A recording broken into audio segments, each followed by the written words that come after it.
speaker today is fellow Rotarian Ferenc Relle Jr. Frank and I have a number of things in common outside of Rotary. We work together on community foundation matters, both attend Westminster Presbyterian Church and other miscellaneous items. But another thing we have in common is that we are both in Paul Williams' email address book. Those of you in that category know that Paul sometimes forwards some very interesting and thought-provoking emails. One such forward a year or so ago concerned the guardians of the Tomb of the Unknowns at Arlington National Cemetery, which I found interesting, but which Frank found as a meaningful reminder of his service at Arlington, and led Frank to reply to all with some of his experiences. The reply was just as interesting as the original email, and I replied to Frank that he really should tell his story sometime. How about doing it at Rotary? So he agreed, and here we are today. You're about to hear a very interesting account of his time as an infantry sergeant in the Old Guard during the Vietnam War era. You'll be hearing this from a person with a very interesting and unique background. Frank was born in 1947 in a displaced persons camp in what was then West Germany. Immigrated to the United States in 1951 to Columbus, Ohio, where he graduated from Eastmore High School, whose second most famous graduate, of course, is Archie Griffin.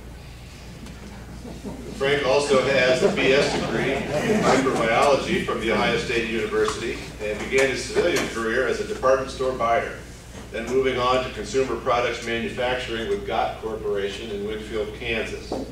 When Gott was acquired by Rubbermaid, Frank moved to Worcester. After Rubbermaid, he worked for Roadway Express, and in that capacity obtained a patent for a sealed divider transportation container. His employment brought him back to Worcester with the Village Network, from which he moved to his current position as the first full-time executive director of the Wayne County Community Foundation. His other community service is too lengthy to mention, but apparently includes a lot of time on soccer fields. Frank's been married to his wife Candy for 38 years. They have 2 adult children, 3 grandchildren, and 1 in the pipeline.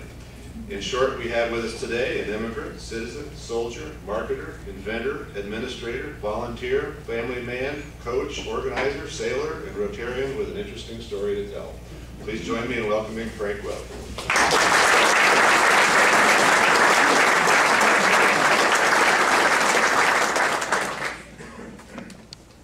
See if I get this thing working.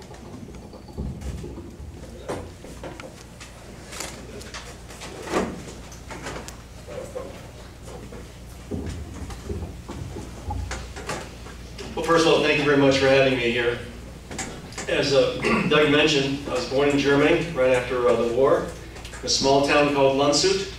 And Landshut is about 70 kilometers northeast of Munich in Bavaria. And see if I can make this thing work. Here we go. Perfect. And in 1951, we decided that this was a great place to come because my uncle had come the year before. And he said, the water's good, come in. And so we did.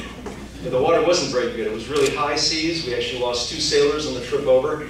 It was a transport ship called the General C.C. Ballou. And we were strapped in with rifle slings, and the bunks were 7 high in the cargo bays, so we wouldn't fall out. Well, we got to the United States, and all I could think of was Toyland. Toyland at Lazarus. You know, here's me with Santa at Lazarus. And those of you who know what Lazarus was like in those days, it was the heyday of a true department store, and they had all these wonderful, great, wonderful things and toys and things that spun around and dolls and whatever. Then a few years back, we were able to get my aunt back to the United States, or to the United States. She was captured by the Russians. She was sent to Siberia. She worked in the salt mines. She lost about half of her mind. She was ill, unproductive, and therefore not usable anymore by the Russian people. And so we were able to identify her through the International Red Cross, and we were able to bring her back to the United States in 1953. My dad was a chemist in those days for a Farm Bureau, and one of his fellow chemists went ahead and married her in 1956. Also, 1956 was a great year because my parents became citizens of the United States, and I obviously became citizen with them at that same time. So we're very proud to be U.S. citizens. Then in 1970, February 1970, I enlisted in the Army. And I volunteered for Vietnam, and I wanted to go as a medevac. I wanted to go over there and save lives. Little did I know. But on the way out there, I took about 4 days before that, my induction, and took a friend's motorcycle out to Maryland. It was a terrible blizzard. It took me 14 hours just to get to Cambridge. And unbelievable. Anyway, I blew the engine out of my car, got beyond the Pennsylvania Turnpike. We were able to finally get all this stuff together and got the cars moved around and whatever. And got a bus ticket, got back just in time, literally to be inducted. And then got on the bus for the inductee down to Fort Bragg, and the bus had a crash with a car. And of course, you know, military stuff, civilian stuff, getting all the reports and everything else done took a long time. It was very cold, and I got sick. And so the first week in basic training, I wasn't doing too well. And pretty soon I was really, really sick, and they sent me off to the old hospital, which meant that I had this little bed in the section that used to be a patio. And in that patio, then I froze. And then I got worse, and they finally sent me to the new hospital. But before they did that, they decided they would roll me in the snow naked so that it'd get my temperature down. It definitely got my temperature down. Well, I celebrated my 23rd birthday. Oops, there we go. With another platoon and another training cycle starting from scratch. And I found out the bad news. The bad news was that the medical corps was being filled only with those people that were considered conscientious objectors, and that was not what I could do. So therefore, I was going to be assigned to the infantry.